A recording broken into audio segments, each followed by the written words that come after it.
From Fox 8 Sports, this is the Overtime Podcast.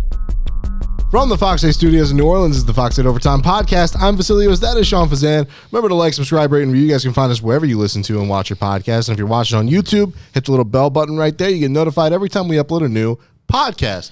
Sean, Victory Monday. The Saints are in a three-way tie for first in the NFC South.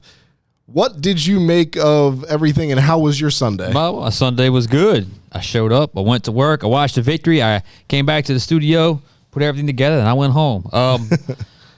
Hey, Victory Monday is Victory Monday is Victory Monday. No matter how you get it, no matter how ugly it looks at times, no matter who you're playing against, it's still Victory Monday. But like Sil said, be sure to like, share, rate, review, subscribe. Please subscribe to our YouTube channel. Also, check out the audio version wherever you get your podcasts, and keep those comments and questions coming. I know you guys enjoy it. So, anyway, yeah, hey, I mean, it beats the alternative. It beats talk about a 4-game losing streak. It certainly does. Maybe some of y'all want that 4-game losing streak, but I guess we'll figure it out. I mean, I think it would have been even worse losing to that 1-11, formerly 1-11 team. But anywho, so like we start every podcast, Sean, we're going to go big picture. How does this affect the landscape of this Saints season? Well, the big picture from the Saints win, as far as what we learned, is simple. Thank God for the Carolina Panthers. That's it. I mean, that's it. There's nothing else you could possibly learn from that matchup other than the Carolina Panthers came into the game with the NFL's worst record, and they looked every bit like the worst team in the NFL. The Saints were fortunate enough to catch them on their schedule. They play them twice a year, and this is a very down year for them. And look, they beat them. But has there been... I can't think of the last time a win has been met with more or met with less celebration from the fan base than this one. The Who Dat Nation does not care about this victory at all. The Saints seem to be okay with it, just based off post-game comments. They ended up winning, by 22 points in the NFL. It's a big deal. And there were some milestones reached by the GM, Mickey Loomis, and they seem to be in a good mood today. Like I said, they've had 3 straight defeated Mondays, and they got a victory Monday, so be it. But that performance simply was the Saints weren't all that good, but they were better than the worst team in the NFL on this Sunday. As bad as it was, and as ugly as it was at times for the Saints, and it was ugly at times. I mean, it was really ugly at times. They never trailed in the game. I never really felt like, even when it got ugly in that mid-second quarter to third quarter stretch, I never really felt like they were ever going to lose the game.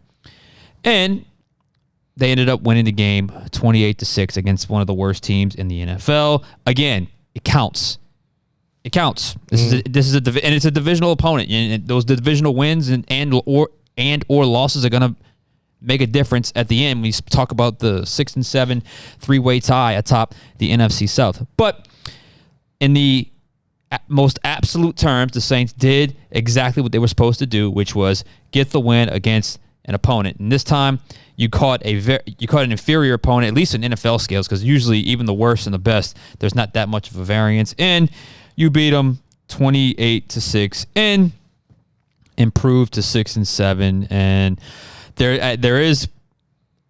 It feels like there's a huge difference in state of mind in terms of where the fan base is over this win and where the organization is over this win. We kind of stay in the middle because we hear it from one side and we talk to the other side, and we do our best to articulate that. But there's no denying it. I mean, they won, and they deserve to win despite how bad it looked at times. They were the better team on Sunday. So that's that. Carolina, thank God for them. They're a terrible team. I'm not sure that effort would have beat many more teams like that, but it was enough to beat the Carolina Panthers. Was there anything positive for fans to take away from this game, even though there was relatively a poor showing from the whole team? I mean, look, 3 for 4 in the red zone. So that's, 7 of 8 in the red zone. That was a huge problem a couple of weeks ago. It cost them the win a couple of weeks ago against another divisional opponent, and that was a problem they thought they had figured out. So that's good. I don't know. I mean, I guess they took the ball away once. They got some pressure. They got some fourth down stops. They had decent pressure. It wasn't great. They got decent pressure. Yeah, and they won. That's it. That's it. That mean it was an ugly game, and they didn't play well, but they played clearly better than the team they were facing. And in the NFL, that's all you have to do. As style points, as we said, wrong decade for style points, because it's just this is just. I mean, we're 13 games in now. This is how it's going to be. They're still getting it together though, Sean. It's okay. Yeah. Anyway, so there was some tension yesterday during the game between Erik McCoy, the starting center, and Derek Carr. Was it blown out of proportion, or what was your opinion on it? Well, the on-field confrontation was very real. Now, I went back and watched the actual play a couple of times today, and I know Jonathan Vilma said something about mis-ID the protection or called the wrong protection. I'm not sure that was the case. Derek Carr wanted Chris Olave on a little slant. I don't know if he was trying to run that little return route where he slants, cuts in, and cuts back out. But when he goes to throw it to him, that's who he wants. It's 3rd and 2, remember. It's 3rd and 2. It's all shorter routes. There's an underneath defender just trying to get into that lane. So I actually understood why he didn't make that throw, even though he wanted it. And then when he brought it back, Cesar Ruiz was beat by the blitzer, and he got sacked. I'm assuming sometime after he got sacked, there was some frustration verbalized or said through Derek Carr towards the offensive line, and Erik McCoy took offense to it and went off. But I don't think he was misidentifying the protection, because everybody was accounted for. It just the guy, Luvu, what's his name? Frankie Luvu? Frankie Luvu, yeah. He just beat Cesar Ruiz, and because there was a hesitation on the pump fake, right or wrong, it left Derek Carr exposed. And I don't know what McCoy was mad at, but he was clearly mad, clearly frustrated. And he went off, and it was 3 or 4 times where James Hurst almost like he had to back him off because he was so frustrated and angry over what happened. And then it spilled over into the bench. I mean, we got video of him on the bench throwing his helmet and sitting down in disgust. Look, both guys said they talked about it afterwards, and we're both like, my bad. Derek Carr was like, look, we were both right, we were both wrong, that stuff happens. McCoy offered, look, that was a public display of anger. It deserves a public apology. He apologized to Derek Carr, said he loves Derek Carr. Derek Carr said the same thing about Erik McCoy. So was it blown out of proportion? To me, that looked like 13 games in, and this offense still hasn't found anything yet. Yep. It still remains an erratic, scattered, random collection of plays that still, after 13 games, can't find, we used the word identity before, an identity or just something they can hang their hat on a week-to-week basis, with the exception of Taysom Hill, who, of course, did not play in Sunday's game. So that's mounting frustration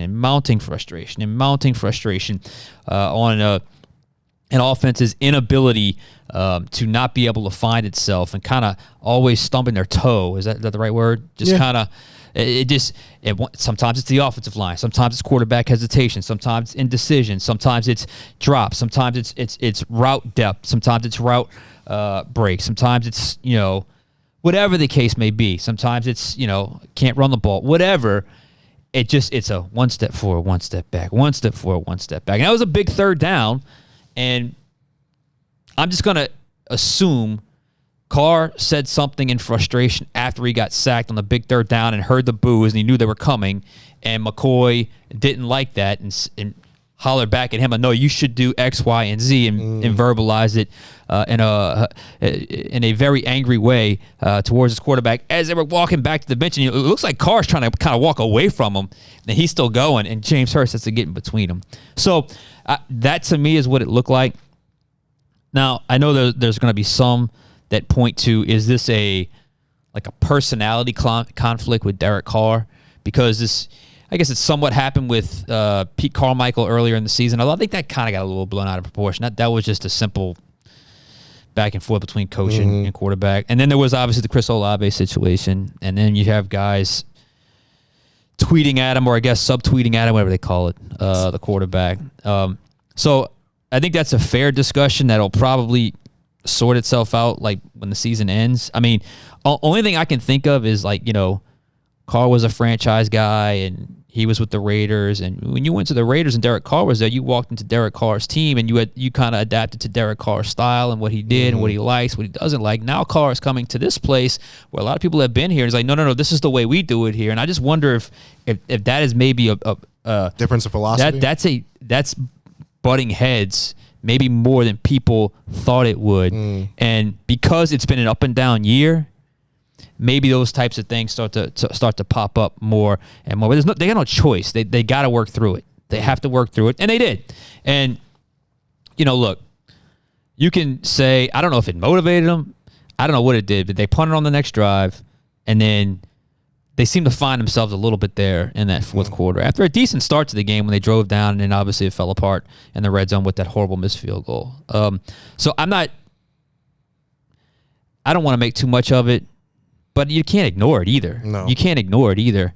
So I'm going to chalk it up to frustration and competitiveness with the idea that is there a possibility there's a personality conflict based off of just philosophical beliefs colliding, and is it just creating tension, professional tension, and because they're losing, it's just getting blown up, and frankly, you're starting to see it more spill over onto the field with arguments and heated discussions. And because let's be frank, they 6-7 wasn't where they wanted to be. I mean, they thought they'd be well past this, well in command of this division at this point, and they're still fighting for their life in their division. So you can't ignore it. You just hope that they're better next week for it. I want to talk about one half of that confrontation. Derek Carr, I wanted to kind of look at his day. I mean, we saw until about 8.5 minutes left in the fourth quarter, he only had 37 passing yards. Then the shot to A.T. Perry kind of doubled that. What did you make of Derek Carr's day, and why was it so slow getting out of the starting block? Yeah, well, first off, what they told us was, it's a lot of too high, and they gave him a lot of run looks, and they felt like they had some favorable looks to run the ball. That's all true. But when I saw... my first thought when I watched Derek Carr was he's not healthy. He's not healthy. And then we found out he had the rib fracture, and then there's this discrepancy of how many rib fractures he's had this year because he said after the game there's been 3 issues with his rib.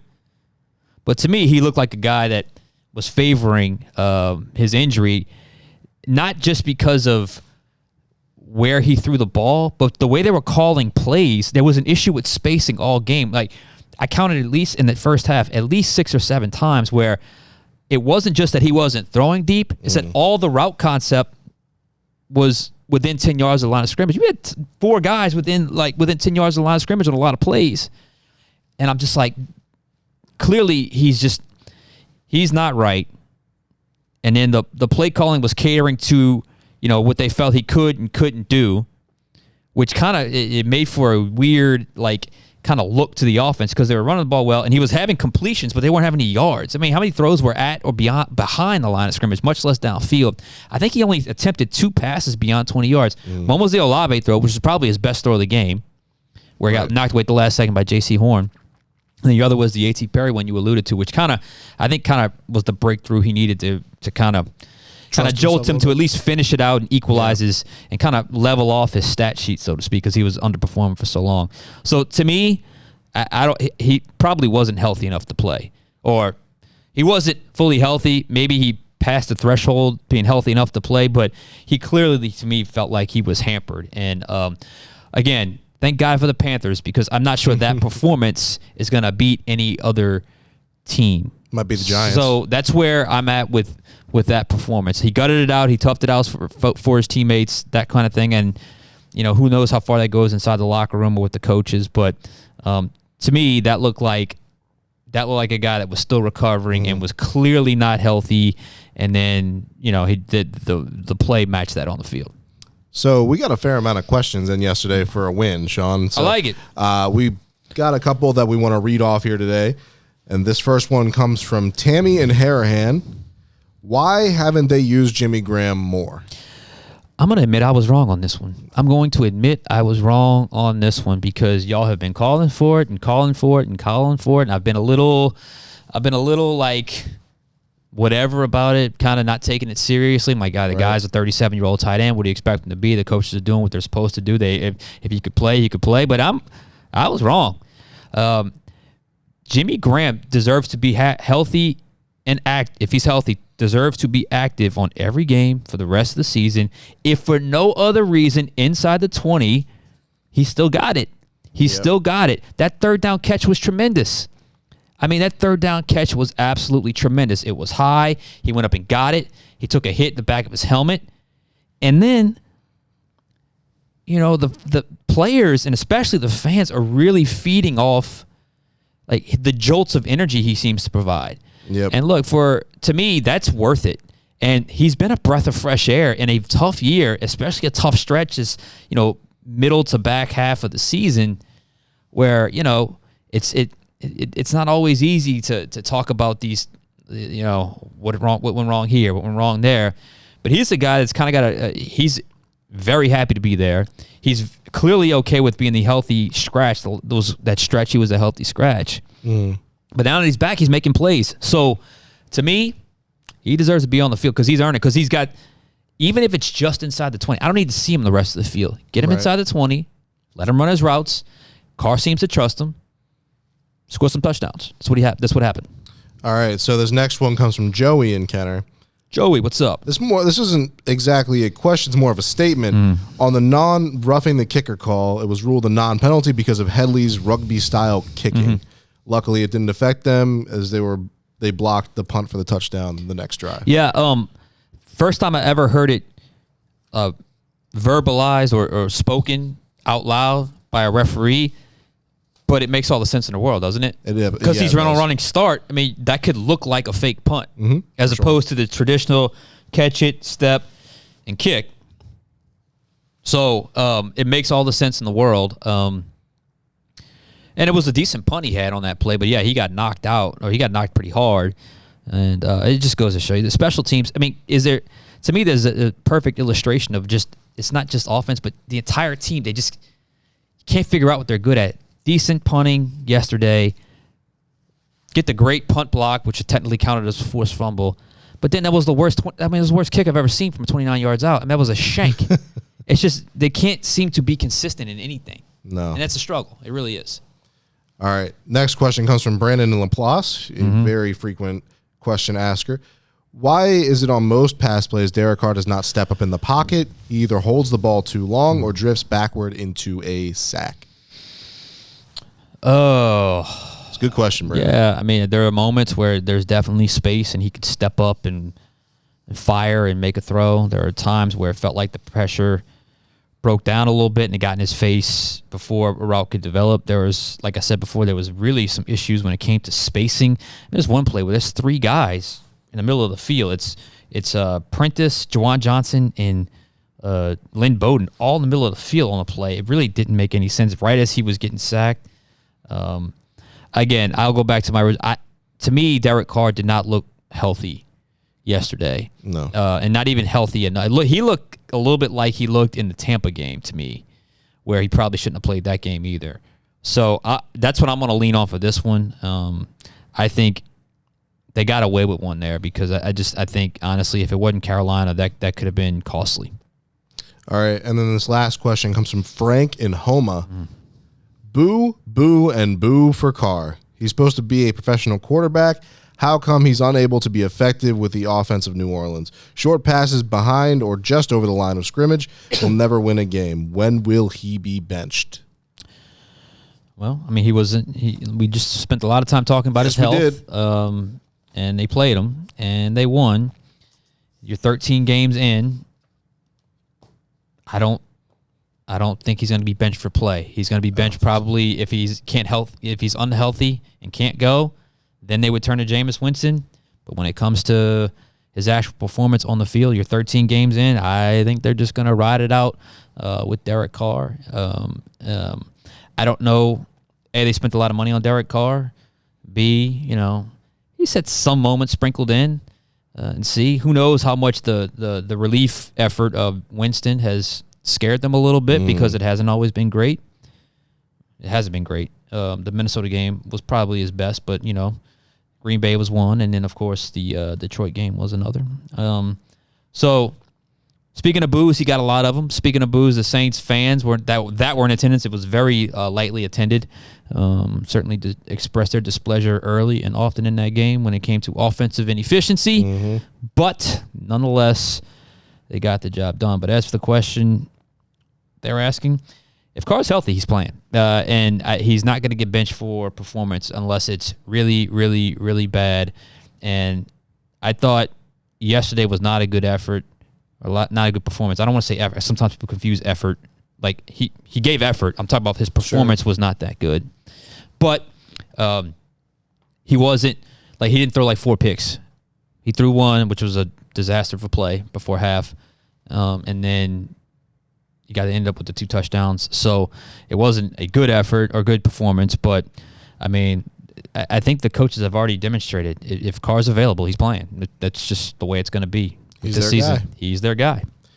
Any final thoughts as we head into this Saints off day, Sean? Yeah, we have Wednesday pod. We'll talk about the Saints Giants. We said 7-7 after the 3-game homestand. They're 6-7 right Seems like now. a reality. I think this thing's going to come down to the wire. And look, the Saints inside the organization, I mean, they still feel like they can make a run. So I think, like I said before, I think there's a disconnect between the organization, how they feel the season is going versus where the fans are with this, how they believe the season is going. But I think the Saints are all in to try to make the postseason and win. I mean, we'll see what happens. They haven't shown any consistency to win anything past 2 games in a row, but we'll see. It should be an interesting week. Another winnable game ahead for the Saints on Sunday. All right, we'll be back on Wednesday with the Saints' first media availability of the new week. Thank you guys for all the questions. Remember, you can still put them in the comment section. We'll grab them from there, or you can send them to us by using the Final Word feature on the Final Play app. For Sean Fazende, I'm Vasilios. We'll catch you guys on Wednesday.